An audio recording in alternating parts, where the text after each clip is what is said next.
This last postseason, we got to witness a player accused of cheating on one of the biggest stages imaginable. In a winner-take-all Sunday night wildcard game, New York Mets manager Buck Showalter requested an official check of San Diego pitcher Joe Musgrove for any foreign substances he might have been using to doctor baseball and improve his pitches illegally, giving us possibly the wildest and most viral moment of the entire 2022 playoffs. To understand this incredible and admittedly kind of hilarious moment in baseball postseason history, we need to go back and look at the history of MLB pitchers using foreign substances or sticky stuff to cheat and make their pitches better. How MLB failed to enforce their own rules about this cheating strategy until it ballooned way out of proportion and turned average big league pitchers into Cy Young candidates. And what's happened now that they've fully decided to crack down on sticky stuff. Then we can get into the 2022 wildcard's most memorable and memeable moments, starting a legendary manager, a pitcher who was absolutely dealing in a must-win game, and yes, a pair of suspiciously shiny ears. You never know what to expect with playoff baseball. Any number of things can go awry. Umpires blowing big calls in huge moments, fans running on the field to take selfies with small-statured Venezuelan second basemen, bullpen moves that seem crazy and wind up working to perfection, bullpen moves that seem obvious and wind up costing a team their season. You name it, postseason baseball has got it. But live in-game accusations of cheating and a winner-take-all on a Sunday night in Queens, those don't come along too often. This moment became an instant sensation in the baseball world. Baseball Twitter blew up. Current and former players posted their takes in real time. The Mets faithful at Shea Stadium got as loud as they could in an attempt to rattle a pitcher who was on, and an already tense as heck game got that much tenser. Players addressed the situation after the game, and every analyst and baseball media personality across the world had to share their response. Was it valid, or was this a non-story in the regular season that got blown up by the bright lights of October baseball? Decide for yourself, but first, let's go back and see how we got here in the first place. Pitchers have cheated using foreign substances probably for as long as baseball has existed. There are so many historical incidents of pitchers cheating, we'll restrain ourselves to 3. Back in 1902, a pitcher for the now defunct Providence Grays invented the spitter, or the spitball. That's pretty self-explanatory. A pitcher spit on the baseball seams and threw it like a fastball, giving it a wonky, unpredictable, sinking movement. By the 1920s, umpires were instructed to look out for pitchers applying their saliva to baseballs to enhance their pitches. In the 50s and 60s, baseball cheating was rampant. In addition to the sign-stealing scheme of the 1951 New York Giants that won the National League pennant, pitchers were trying all sorts of illegal methods to improve their pitches. Mud, sweat, soap, Vaseline, even fishing line oil. In the 1980s, MLB suspended Rick Honeycutt of the Los Angeles Dodgers 10 games for gluing a thumbtack to his thumb so he could pierce the baseball with it and give it an unfamiliar movement that would confuse hitters. Fast forward to the late 2010s and the StatCast era when spin rate is all the rage. Spin rate, also called RPM or revolutions per minute, measures how many times a pitch rotates in the air on its way to home plate. Pitchers with high spin rates kickstarted or revitalized whole careers based on this new priority. Basically, the higher the spin rate, the better. MLB pitchers across the league figured out the best way to boost spin rates was to get a better grip on the baseball. But how do you get a better grip? That's right.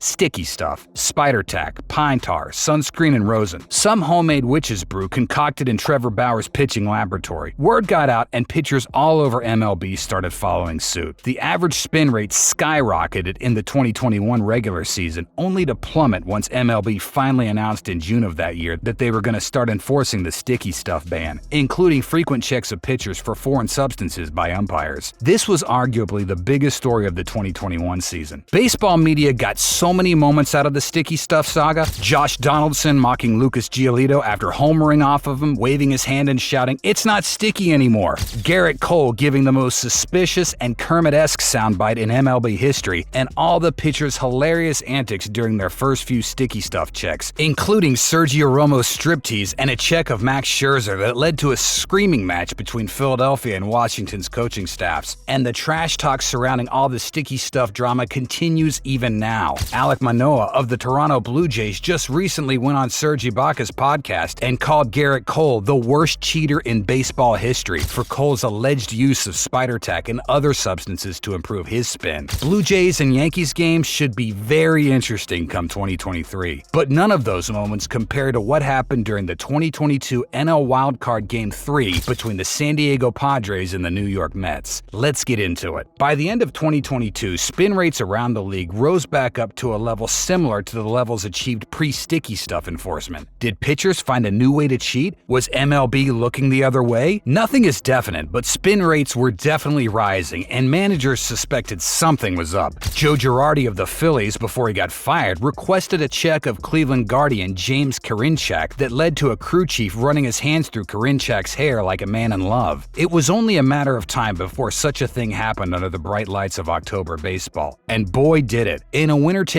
Game 3 of MLB's first three-game wildcard round, Joe Musgrove of the Padres was absolutely dealing in a buzzing Shea Stadium, throwing 5 strong innings of shutout baseball. Tweets about Musgrove's spin rates started making the rounds. His average fastball spin rate had risen, but so had his average fastball velocity. Those two things are connected. In a do-or-die playoff game, it's probably the case that Musgrove was simply amped up, gripping the ball tighter than usual and throwing every pitch about as hard as he could. But the Mets, as well as baseball Twitter, were troubled by something else too. A pair of the shiniest, reddest ears around. Musgrove's blindingly shiny ears, combined with his uptick in spin, led Mets manager Buck Showalter to speak with umpires and request a check of Musgrove for sticky stuff. They checked him. Manny Machado laughed in the Mets' faces for looking so desperate, and the Mets crowd went wild, calling for Musgrove to be ejected. This was instantly an iconic moment in baseball history. The umps found no trace of sticky stuff. Musgrove stayed in the game, pitched his heart out, and the Padres advanced past the favored Mets to the divisional round. Of course, Mets fans will point to video of Musgrove wiping his ears and wiping his hands just before the check, but the fact of the matter is, nothing got proven. Relief pitcher for the Mets, Trevor May, even said in an interview with Chris Rose that he thinks it was a different baseball being used in the postseason, and that Musgrove likely wasn't cheating. MLB may have used a ball that was easier to grip for playoff games, maybe to limit offense and make the games closer and more exciting. So did Buck really think Musgrove was cheating? Maybe, maybe not. Maybe he did what he did just to get in Musgrove's head or screw up his timing, just playing mind games. If so, his plan backfired. After the game, Musgrove said the check just got him fired up even more. Pitchers cheating with foreign substances in baseball is as old as the game itself. No matter what you think Musgrove was or wasn't doing that Sunday night as he moved down the New York Mets offense in a must-win game, and no matter what you think of Buck Showalter's decision to ask for a check, all of this simply made for one of the most entertaining and controversial moments in recent MLB postseason memory. Credit to Musgrove for stepping up in a huge game and delivering a clutch, dominant performance that helped his team advance to the next round. Unless, of course, he really did have something on those ears.